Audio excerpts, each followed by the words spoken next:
Hello, you good looking people out there in YouTube land. In today's video, we're talking about filler words. Many people don't even know what they are, but we all use them, yours truly included. It's amazing how when we're speaking, we don't really think too deeply about what we're saying until we watch a video of ourselves or hear a recording of a speech we gave, and then all the errors come to light, all the fillers come to light. So, a friend of mine, he speaks a lot at church, he preaches a lot.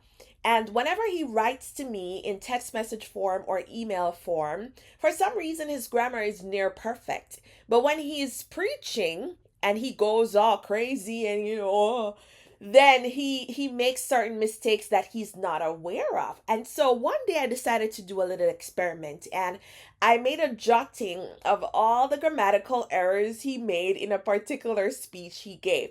And then I created a quiz with those same errors, and I said, answer these questions for me. Guess what?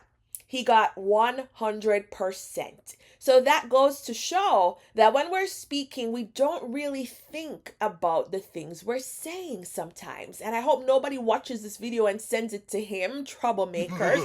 But if you do, it is what it is. So, filler words include words and expressions like, you feel me? Right? This one is mine. When I record these YouTube videos and go back and watch them, I am amazed at the number of times I say right. And then I have to go edit them out.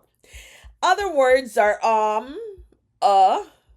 mean, and like. Like is the one that has taken over the world. Hey Anna, I was just at the beach and it was so hot outside and nobody had any sunscreen. So, why do we use these filler words? And what effect do they have on people? More importantly, how can we get rid of them or reduce how many times we use them in our speech? Let's get into it.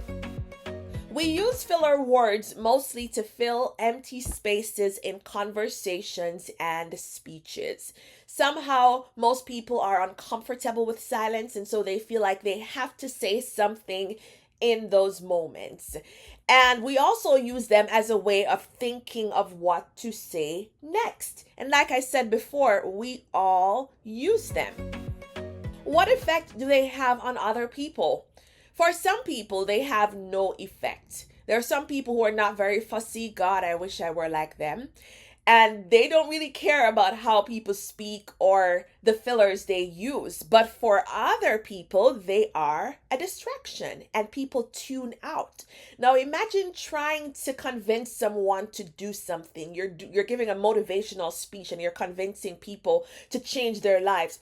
Or better yet, you are a salesperson making your pitch and you're trying to get people to buy certain products. If people tune out, then it defeats the purpose, and that's not very good for your business. So for some people, they are actually a distraction, and after a while, they cease to listen to anything you have to say. Now, according to the Harvard Business Review, used sparingly, there's nothing wrong with filler words. When you use them excessively, however, they can detract from your confidence and credibility and undermine your message. And again, we do not want that. So the message here from Harvard is that we can use them sparingly. And this is one of the things I tell my students on the rare occasions that I teach a public speaking elective, that you can use them, but be sure you're not distracting the litany of people who actually take issue when you use these fillers excessively. How can we get rid of them or reduce our usage of them? The first tip is to speak more slowly.